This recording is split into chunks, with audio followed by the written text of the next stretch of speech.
Alright, what's up, YouTube? This is your boy Alex. Today is Sunday morning. I am going to upload back-to-back YouTube videos on my primary channel, but I have to make some shout-outs. I had 4 people subscribe to my channel in the past 4 weeks, so I gotta say thank you to the 4 or 5 subscribers, whoever you are, male or female, young or old, black or white. Thank you to subscribing to my channel. I really appreciate it. It's because of people like you that you give me the motivation to make these YouTube videos. Without you people, this channel would not be thriving like it's thriving. And to show my appreciation, somewhere before the year is over, I will actually make a YouTube video, not saying sex game, just by itself saying thank you to all my subscribers on 3 or 4 of my YouTube channels to show you my appreciation. That's something you do when you get 4 or 5 or 6 years in the game on YouTube. You always show your appreciation back to those who view your videos, comment on your videos, give you thumbs up, and subscribe to your videos. Now, I made 2 videos. They're going to be talking about television and film. Yes, there are both called Sex Game. I apologize for the name of the title. Like when you watch your movies or television shows on Netflix and at the movie theater, they always say parent advisory, and they always tell you that, this might offend someone, so I apologize. Now, we are working on a brand new title for these videos, where somewhere in the future we might actually change the name so it doesn't offend any men or any women. So somewhere in the near future, don't be surprised or shocked that we actually change the name. The name has brought me a lot of critical success, but there does come a time in life as a company or as a business or as a franchise that if you want to grow and expand, sometimes you have to make some necessary changes to get future success. So I'll make a separate video about that. This is about television and film. This is filmmaking. This is what I make this channel for. Now, this one is going to be made for the men, and you know how I do my videos. I make one video for men, and I turn around and I make a video just for women. So that way both people get the video that portrays them in a positive light. Now, this is in the film of television and film. So the title of this video is going to be called Sex Game, the top 9 film Noir history action films in television. Now, we're talking about 10. I put 9, but it's actually 10. So we'll have to erase the number 9 and put 10. So we got 10 of the best films that are from television and film that has something to do with history battles. I didn't want to call it battles because I didn't want to offend anyone or scare anyone off from this channel, because that has happened in the past with other YouTube channels. So I try to be very creative, think outside the box, be very unpredictable, and try to think of something that will really grab your interest. Like, it's easy to just put the 10 top battles in movies and television shows. So I had to get very creative with the name. Coming in at number 10 is American Sniper. Now, this movie was written, produced, and directed by the great Clint Eastwood. This is by far one of his best masterpieces in cinematic history. He made this movie for almost 20 years. He wanted to tell the story, and Bradley Cooper actually got an Oscar for this movie. I think 1 or 2 Oscars for his portrayal of a real-life Marine who became a sniper in the military. During the 2000s when we went to Iraq, it took around that time place, and basically the whole entire title of the movie says it, American Sniper. And the movie's good because it captures the whole story of what the character's about.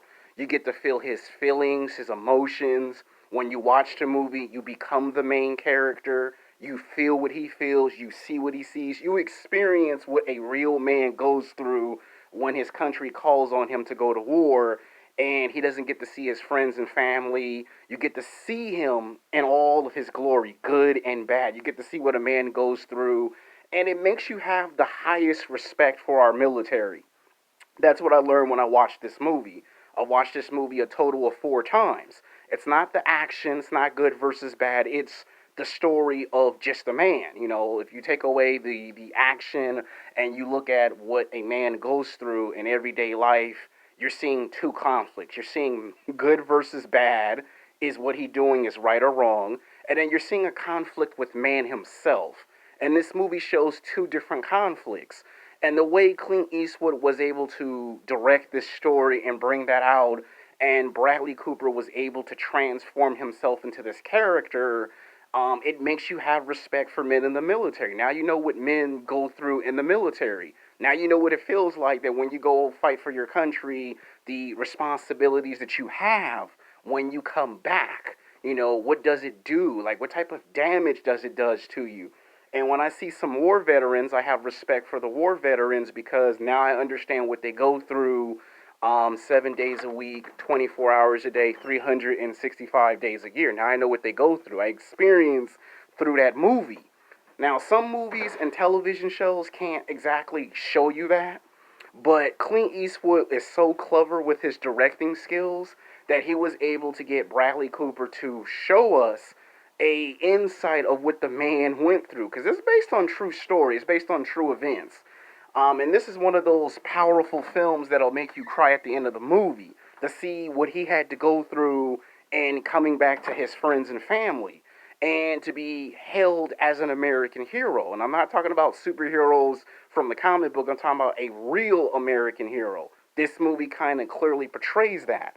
So you got to have some respect for the men in the military and our war veterans because if it weren't for them, we would not have national holidays. We would not be able to get days off from work and school, and we would not have the opportunity to speak how we speak creatively and thinkingly. We would not have that opportunity to be free individuals. So you got to say thank you to our men in the military. You got to say thank you to the war veterans because if it weren't for those guys and what they did in World War One and World War Two and in the war in Iraq, if it weren't for what they did, you would not have the freedoms to basically go out to the nightclubs and bars. You would not have the freedom to go out and play video games, watch movies and television shows. So you have to say thank you to those guys. This movie should be rated much higher than this. Coming in at number 9, tied is Braveheart with Highlander. Now, what do Braveheart and Highlander have in common? Both movies are about Scotland. Both movies show elements of the Battle of Scotland. You know, Scotland got into a fight with another kingdom at that time, and Mel Gibson was coming off one of his best movie performance. You know, Mel Gibson was doing movies like Maverick, you know, Lethal Weapon 2, and then he directed his first movie, and Braveheart was his first film where he produced, written, and directed this movie. Before he did a movie called Signs, before he started directing other movies, Mel Gibson came in and did a movie called Braveheart, which smashed records. He took it upon himself to direct this film. He took his own money and created his own production team, and he brought a battle, a apocalyptic battle to life, your very eyes. And it's hard to do that. To go from being an actor for 10 or 15 years to becoming a director. And this was a good movie. This movie was like 2.5, 3.5 hours. Best action packed movie I've ever seen in my life. Like when I watch Braveheart, I'm getting the true story of the Battle of Scotland. You know, to see another country have the same democracy, you know, they want to have good qualities. You're seeing a conflict, man versus nature, man versus himself. You see three conflicts in this movie. Of course, his character dies at the end of that pivotal battle. You know, for him to take some red paint and put red and blue on his face and show that he's willing to die for freedom is kind of what's the whole point of being a man, which being a human being. You know, to move your selfish desires to the side and fight for someone else to be free. On the other hand, Highlander with Christopher Lambert also played that same character that Mel Gibson played like 7 or 8 years earlier. Like if you watch the very first movie of Highlander, I'm not talking about Highlander 2, I'm not talking about Highlander 3 or Highlander 4 or the Highlander television show, I'm talking about that first film of Highlander. They're showing you sequences of that same pivotal battle. And then some 7 or 8 or even 10 years later, Mel Gibson directs Braveheart. It's one of his best masterpieces. He produced, he written, he directed the movie, he starred in the movie, and to this very day, it's his best movie performance, hands down. The man got like some 2 or 3 Oscars for that film. Now, I know some people are going to say they don't like Mel Gibson, and I understand that. I understand there's some people who will never forget what he did a decade and a half ago, but that doesn't take away from his performance as a actor. This is the movie where he first became a director and stepped away from being an actor and got behind the camera. So this movie's good. So we're talking about his accomplishment in the performance. We're not talking about no one's personal life outside their work occupation. That I'm not going to talk about. We're not trying to get sued and get this channel shut down because, people's negative biases. But they're tied. Braveheart and Highlander, they're tied. Coming in at number 8 is Spartacus. Now, Spartacus is a television series about the Roman Empire. Now, there's like at least almost 10, maybe 15, maybe 20 battles that happened throughout the whole entire history of Rome. And one of the most famous or infamous battles that took place in that time period was the war that lasted for 27 years. You've got one of the most beloved icons that was a slave, Spartacus, and then he escaped and then he created his own barbarian group. And this fight between him and the Roman Empire lasted 27 years.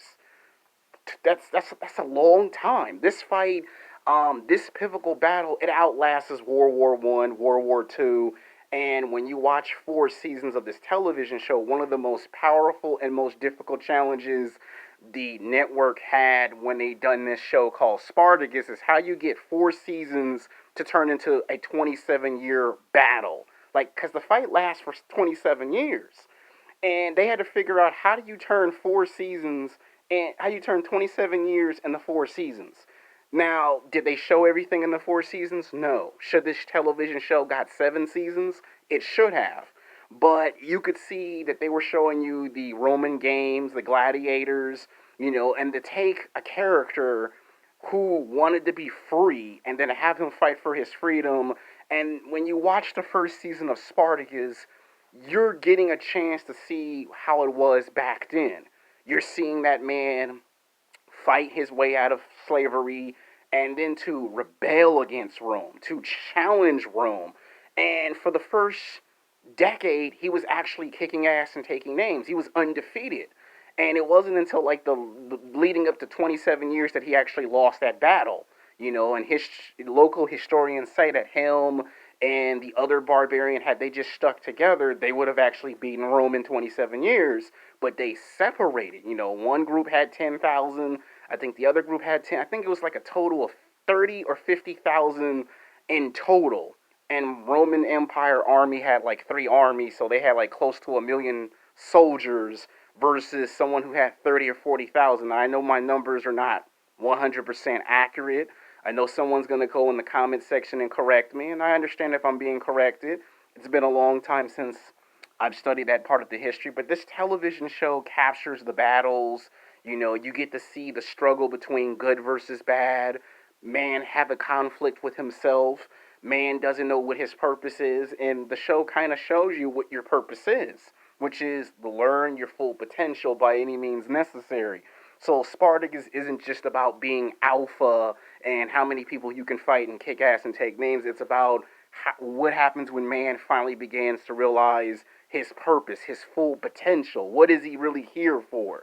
And they have philosophies in that television show. And this show kind of embodies what man has forgot about himself, and that's what the show kind of embodies. Each season is an aspect of what a man is. We're not talking about fighting. We're not talking about kicking ass. I'm talking about what the television show Spartacus did. It was a big hit television show because it lasted for 4 seasons. I felt it could have got 7 seasons just to show us a 27-year battle, but that was one of its biggest challenges. They made at least 2 television shows after it as a spinoff. They even made movies. Now, the movies kind of show more of the battles itself, where the television show is you're seeing maybe 50, 60% of the 27-year battle that takes place. The fact that in the first episode, he thinks he's been reincarnated because he thinks he has done this before.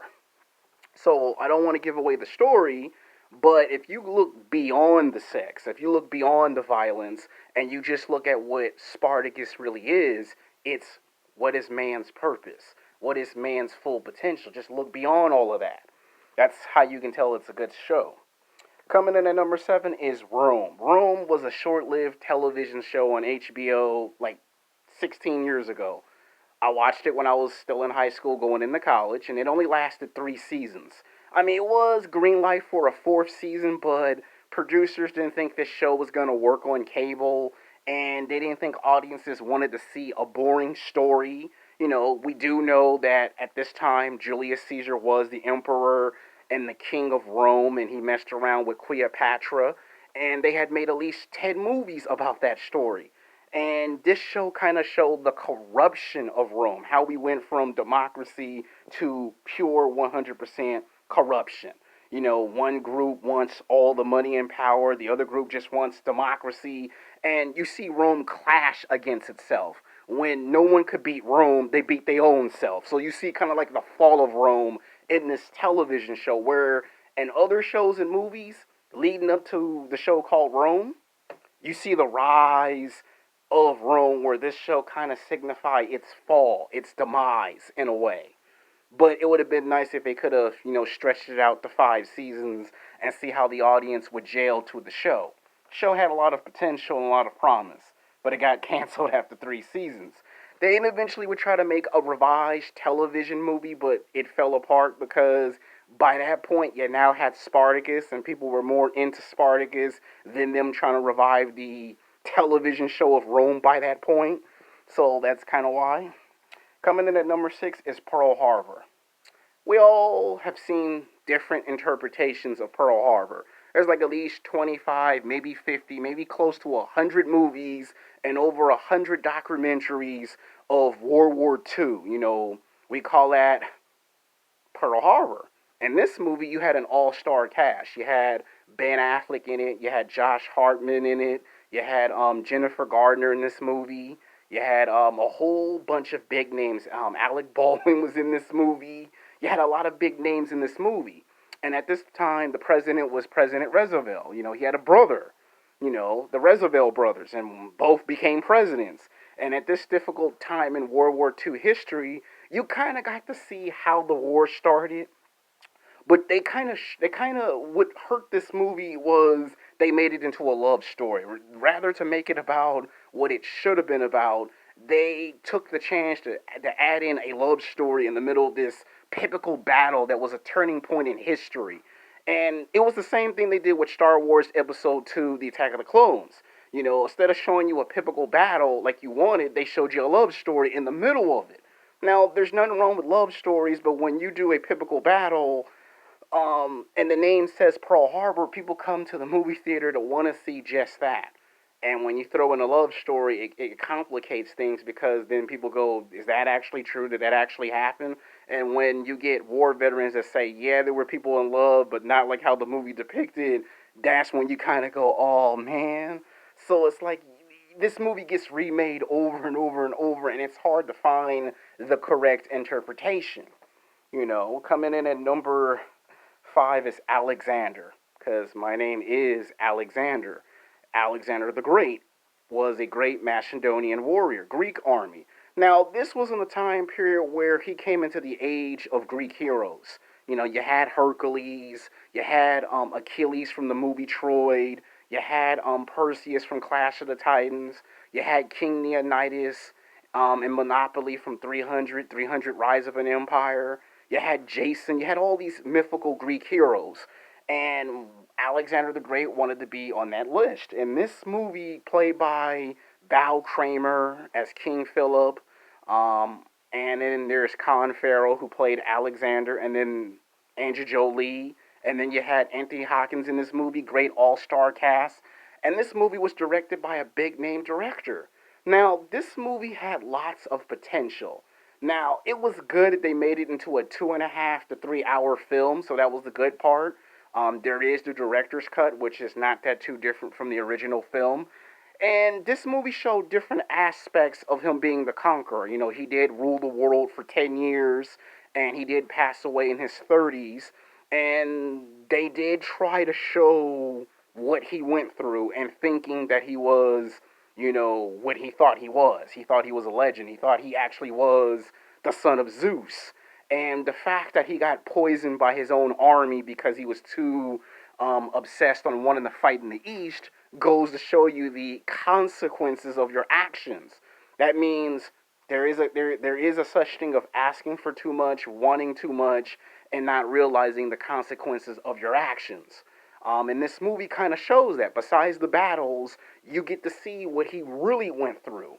We got to see him fight the Persian Empire. We got to see him try to fight Egypt. We got to see him fight different armies throughout the movie. Like, they showed you at least 4 or 5 battles in that movie.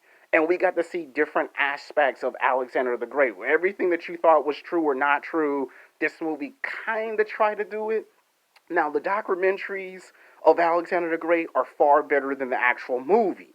Now, I'm not saying it takes away the movie performance or the directing performance, but there are some stuff in the movie that they get right, and unfortunately, there's some stuff in the movie that they get wrong. But the documentary kind of really gives you a true sense of who he is.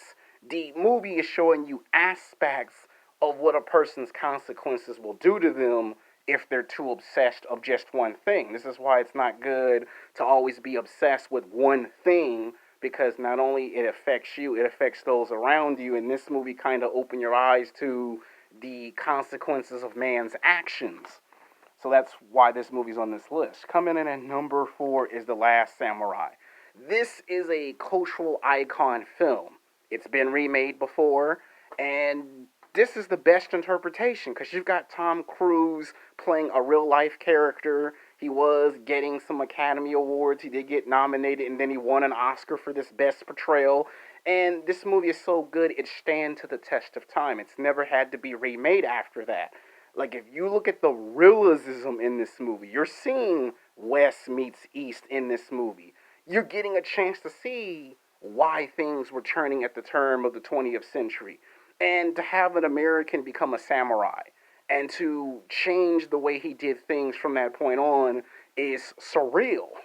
And this movie brought in martial arts, speaking multiple languages, understanding different cultures, and this movie kind of showed that a man can be changed by another culture. That's what this film did. And it showed it's possible that any man or woman can be changed by another person's culture for the best. And of course, it's got sword fighting in it, it's got martial arts. And this movie wasn't really about good versus bad. This movie was about understanding yourself before you can understand anything else. And this was in a time period where one man was going to try to fight all of corruption. Of course, the samurais lost, just like in historian battles say, but you never forget how the story kind of grows on you as time goes on. And if you know anything about samurais, you will know that they weren't just good warriors, they were good at trading as well. Coming in at number 3 is the movie 300. Now, this is one of those pivotal battles where it was like 1,000 soldiers against the Persian Empire of Xerxes. Now, contrary to belief, when you hear the name 300, you automatically assume it was just 300 soldiers of the Greek Spartan army. In real life, it was more like 5,000 or 10,000 soldiers in real historic facts. And again, my numbers might actually be wrong on that. But the movie just showed you 300 soldiers. Now, that's how many soldiers stayed behind to fight the Persian Empire. But in real life, he had more like 5,000 or 10,000 soldiers available. And then the number got cut down to 300. Real historic facts. A lot of historians do not like the movies of 300. So if you're in high school or in college and you bring up those 300 movies, don't be surprised or shocked if your history teacher gets mad at you for referencing those movies. If you read the books, do your research, and look at the documentaries, they'll be more happy if you do that than to just go off the basis of these movies. Because these movies do show the pivotal battle. They do get some stuff right in the first movie. And they do kind of tell the story of how this one group opposed a super army. But people always go, there was some other stuff that they did not tell the truth on. Like, the Spartan army didn't just fight this group once. They actually fought them like 7 times before they just up and lost on the final day of battle. So that's the thing you should get from 300, that they actually fought more times than the movie suggests they did. Coming in at number 2 is Gladiator. It's one of my all-time favorite movies. You've got Russell Crowe in this film. You got a young River Walking Phoenix in this movie when he was much younger. A lot of people don't know that he was in this movie. He was much younger. He played the son of Julius Caesar. Julius Caesar had a son and a daughter. And again, if you look at Gladiator and you look at Spartacus, they're almost the same exact story. A guy is a slave. He becomes general. He gets free of the Roman army. He ends up becoming a gladiator, and then he opposes the power of Rome, and then he defeats the son of Julius Caesar to take power, and then to relinquish it to someone else. That seems kind of like the same story. And this was kind of like maybe 15 or 20 years before Spartacus would even come and do what he did. So you think about it, there's Spartacus, there's someone after Spartacus, and then there was someone that came before him, and that was Gladiator, Maximus. And this movie is so good that director O'Reilly Scott basically made this film so great.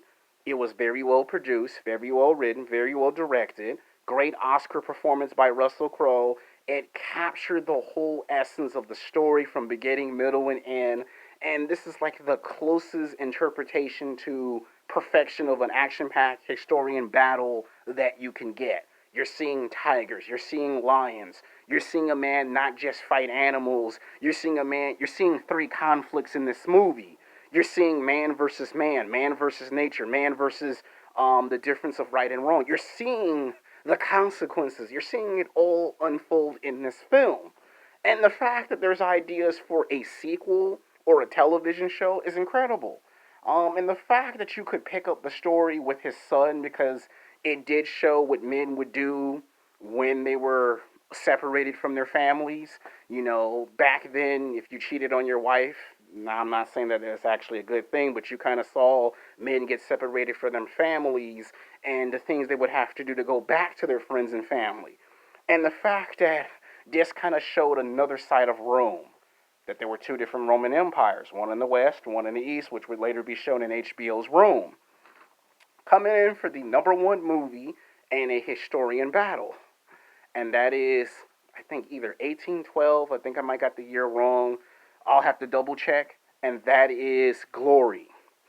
That was the Battle of the Trade Federation, the Confederacy flag. If you know your history, historically, it was the South versus the North, and the North won. Now, this was a battle that kind of lasted for almost 3, maybe 4 years. At this point in time, at that history, Abraham Lincoln was the president, and they were losing the war.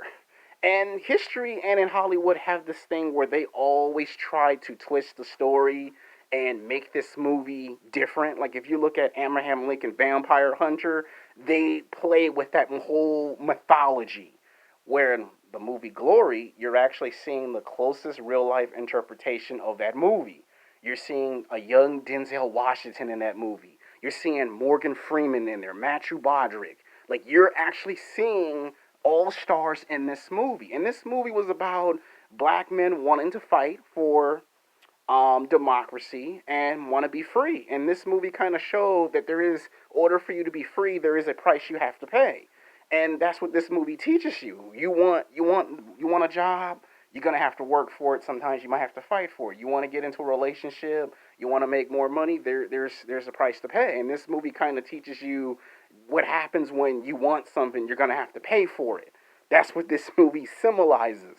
So these were my top 10 picks of the movies, and the title of the video is going to be called Sex Game, the top 10 film noir history, action, and films and television. I apologize for the long name, but this is what these movies are.